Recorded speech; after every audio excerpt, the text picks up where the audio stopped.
Cutting करी मु कर देबी होला। तो पिले माने तम माने समस्त ओयूटी 2026 रो फॉर्म बाहरी छि तार रिगार्डिंग तो माने इन्फॉर्मेशन न पारे थिबो। बट कथा होची 2025 मसिया रे हमें देखिछु मुरली सर ऑलरेडी बहुत सारा पिला मानु को से माने काउंसलिंग करिसंती 2025 मसिया रे सर हमें भी लाइव आछे बहुत सारा पिलांकर क्वेश्चन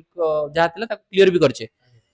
बहुत सारा पिला रिजेक्ट होइछंती माने स्कोर भलो रिजेक्ट होइछंती तो कोन पई पिला 2025 रे रिजेक्ट होइछंती सेटा तुमको मुरली सर जणैबे।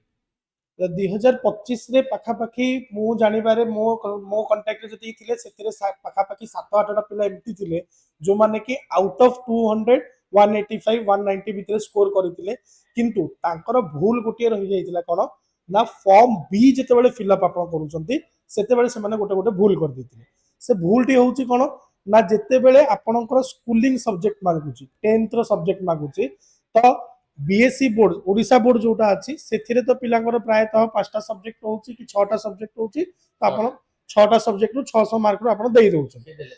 तांकर किसी प्रॉब्लम होनी किंतु जो पिला माने आपण सीबीएसई किबा आईसीएसई बोर्ड ए जो दीटा बोर्ड आपण पढुचंती तांकर कंफ्यूजन होउची जे आपण कोन करचंती ना आपनकर बेस्ट 5 जोटा होउची सेटा आपण देई दोउचंती आईसीएसई स्टूडेंट भी सेम होउची किंतु ए जिंसटा आपण मने रखिबार अछि जे जेतिकी भी सब्जेक्ट अछि सीबीएसई रे आपनकर 5टा रेगुलर सब्जेक्ट ता सहित एक्स्ट्रा एडिशनल सब्जेक्ट भी रहिबो तो जो एडिशनल सब्जेक्ट रो मार्क आपनकर जेतिकीटा भी अछि गोटे हो कि दीटा हो कि तीनटा हो तो टोटल सबुतक सब्जेक्ट रो मार्क आपण नियाति भाबरे फॉर्म बी फिलअप कला बेले ऐड करंतु आ आईसीएसई स्टूडेंट मानको पई भी सेम जिंस कि आपण मानकर तो ऑलरेडी बहुत गुडा सब्जेक्ट थाए तो आपण माने भी कोन करंतु जते बेले फॉर्म बी फिलअप करूचंती तो सेते बेले सबुतक सब्जेक्ट को काउंट रे नियंतो सबुतक मार्क लिखंतु कोन पे ना जते बेले आपण डॉक्यूमेंट वेरिफिकेशन पई जिबे सेते बेले असुविधा हेबो कोन ना आपणकर सर्टिफिकेट रे देखा जाउतो गोटे जिंस किंतु आपण फिलअप करितिबा गोटे जिंस तो सेठु आपण डिस्क्वालिफाई हेजबी तो सर एई जिंस रु हमें जति माने गोटे स्टूडेंट चाहिबो बंचिबा पई तो कोन को आउ कोन कोन स्टेप्स से नहीं परि। देखो सर प्रथम कथा तो होची माने जो तमे जो YouTube चैनल को फॉलो करछो धर विद्यासागर क्लासेस को फॉलो करछ तो कंटीन्यूअसली एग्जाम लास्ट पर्यंत सब पर्यंत फॉलो करे दरकार कारण जा अपडेट तो मिलिबो आ बाकी रहला होची त फॉर्म बी सर आउ पिला भूल करते फॉर्म बी केते आसी पळा से जाननांती से भाबते गोटे फॉर्म निहाते समस्ते एटा गोटे माइंड रे तांकर क्लैरिफिकेशन रहिबा दरकार जे केवल गोटे नुह ओयूएटी जते बेले हमें एग्जाम दोउचे तो एग्जाम देबा पूर्वरु गोटे फॉर्म एंड एग्जाम सरीला परे आ गोटे फॉर्म जोटा कि आपनकर +2 रिजल्ट बाहरिला परे परे परे आसी जाय तो से फॉर्म को जो माने फिलअप करू नाहंती आपण एग्जाम देई की भी आपनकर लाभ नाही किछि कम पैना आपण एग्जाम फॉर्म भी जदी फिलअप न करिथिबे ताले आपनकर कैलकुलेशन ही होबनी आ कैलकुलेशन न हला माने आपण रैंक सिलेक्शन भी आसीबो नाही केवल परसेंटाइल स्कोर पळे आसीबो आ से परसेंटाइल स्कोर रे आपण कोनोसी जगह रे आपण जेते रिक्वेस्ट करले भी आपण होबनी आ सबुड बड़ जिंस इंपोर्टेंट जिंस जे फॉर्म बी आसिला मात्र ताको फिलअप करि दियो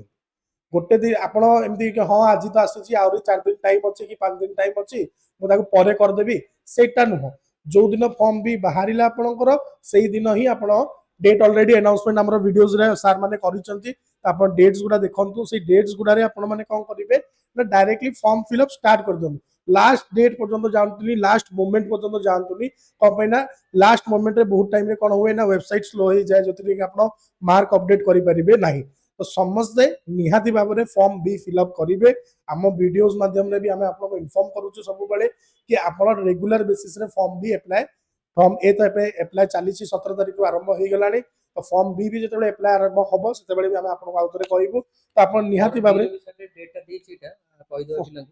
15 मे रु 16 जून 15 मे रु 16 जून ए डेटा